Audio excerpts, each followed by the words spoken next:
बिल्ली का श्राप। गांव रामगढ़ अपनी शांति और समृद्धि के लिए प्रसिद्ध था। हरे भरे खेत, मिट्टी की महक और हर घर से आती हंसी खुशी की आवाजें इस गांव की पहचान थी। लेकिन इस गांव के बीचों बीच एक पुराना टूटा फूटा हवेली नुमा घर था, जिसे लोग शापित हवेली कहते थे। गांव वालों का मानना था कि इस हवेली में एक काली बिल्ली का श्राप था। कहते थे कि जो भी इस हवेली के अंदर जाता वह कभी लौट कर नहीं आता।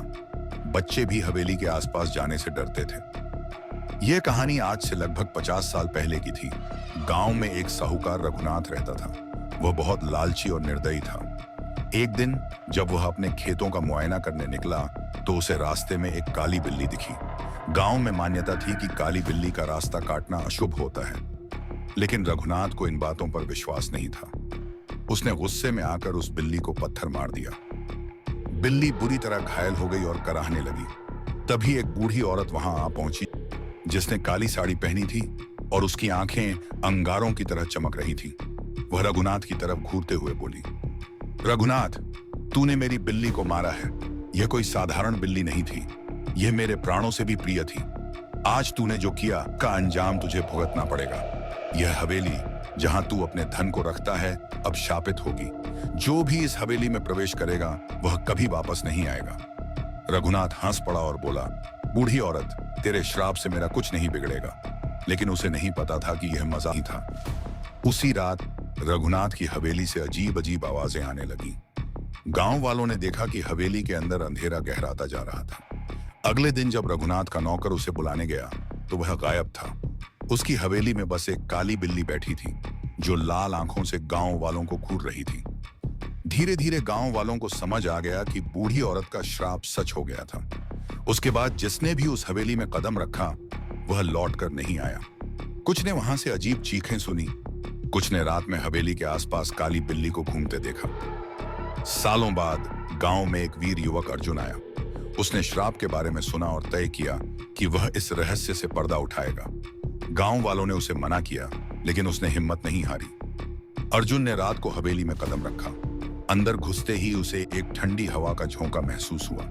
अचानक दरवाजा अपने आप बंद हो गया। हवेली के अंदर अजीब सी फुसफुसाहटें गूंजने लगी। दीवारों पर अजीब छायाएं नजर आ रही थीं। अर्जुन ने दीवार पर एक पुरानी पेंटिंग देखी। वह बूढ़ी औरत की थी, जिसके हाथ में वही काली बिल्ली थी। तभी एक भयानक आवाज गूंजी, क्यों आया है तू यहाँ? यह श्राप कोई नहीं तोड़ सकता। अर्जुन ने हिम्मत से जवाब दिया, मुझे सच जानना है। अचानक हवेली के बीचों बीच एक अंधेरी परछाई उभरी। यह रघुनाथ की आत्मा थी, जो हवेली में फंसी हुई थी। वह दर्द में कराहते हुए बोला, मैंने बहुत पाप किए थे। मैंने बूढ़ी औरत की बिल्ली को मारा था और उसी के कारण मुझे यह श्राप मिला।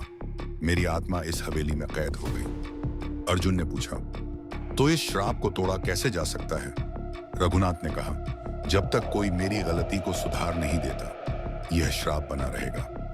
अर्जुन समझ गया कि उसे क्या करना है। वह गांव लौट कर आया और एक काली बिल्ली को गोद लिया। उसने उस बिल्ली की देखभाल की और उसे अपने साथ रखा। जैसे ही अर्जुन ने यह किया, हवेली से अजीब आवाजें आनी बंद हो गईं। अगली सुबह गांव वालों ने देखा कि हवेली सामान्य लग रही थी। अब वहां कोई भूतिया एहसास नहीं था। अर्जुन ने जब अंदर जाकर देखा तो रघुनाथ की आत्मा मुक्त हो चुकी थी। गांव वाले बहुत खुश हुए। उन्होंने अर्जुन को धन्यवाद दिया और उसे गांव का रक्षक माना। अब गांव में फिर से खुशी लौट आई और हवेली को मंदिर में बदल दिया गया। यह कहानी हमें यह सिखाती है कि प्रकृति और जानवरों का सम्मान करना जरूरी है। कभी कभी हम अपनी गलती को छोटा समझते हैं, लेकिन उसका असर बहुत बड़ा हो सकता है। अच्छाई और करुणा से किसी भी श्राप को मिटाया जा सकता है। अगर आपको यह कहानी पसंद आई